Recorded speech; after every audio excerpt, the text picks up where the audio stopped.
আজকের গল্প বটতলার পেতনি। গ্রামের নাম ছিল বটতলা। গাছপালা ঘেরা এই গ্রামের রাতে খুব একটা কেউ বের হতো না, কারণ শোনা যেত পুরনো বটগাছটার নিচে এক পেতনি থাকে।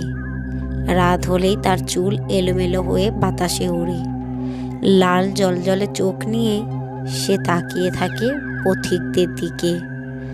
কেউ যদি ভুল করেও বটগাছের কাছাকাছি যায়, সে আর ফিরে আসে না। এ নিয়ে গ্রামের বয়স্করা বহুবার সতর্ক করেছেন, কিন্তু মানুষ কি আর সবসময় সতর্ক থাকে? একদিন শহর ফেরত রতন মিয়া একথাই বিশ্বাস না করে চ্যালেঞ্জ ছুড়ে দিলেন, ভূত প্রেত কিচ্ছুই নেই, আমি রাত 12টায় গাছের নিচে যাব, দেখে আসবো ওই পেতনি সত্যি কিনা। সেদিন রাত গভীর হলে রতন মিয়া লণ্ঠন হাতে বেরিয়ে পড়লেন।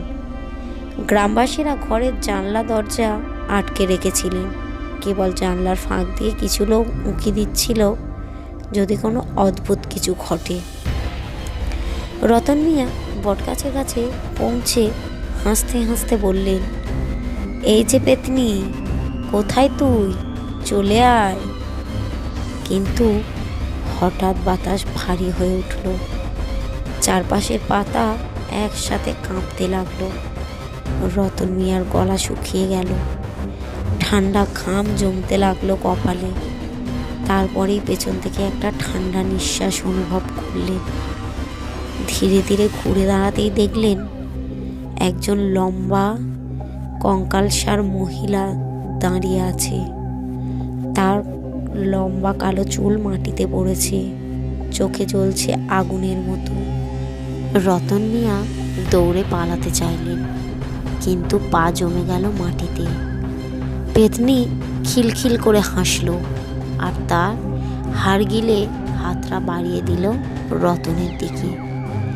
হঠাৎ করে বাতাসে কানের কাছে ফিসফিস শব্দ শোনা গেল, তুই আমার স্থান নষ্ট করেছিস, শাস্তি পেতে হবে। রতন মিয়া চিৎকার করতে গিয়েও পারেননি, যেন গলার স্বর হারিয়ে গেছে।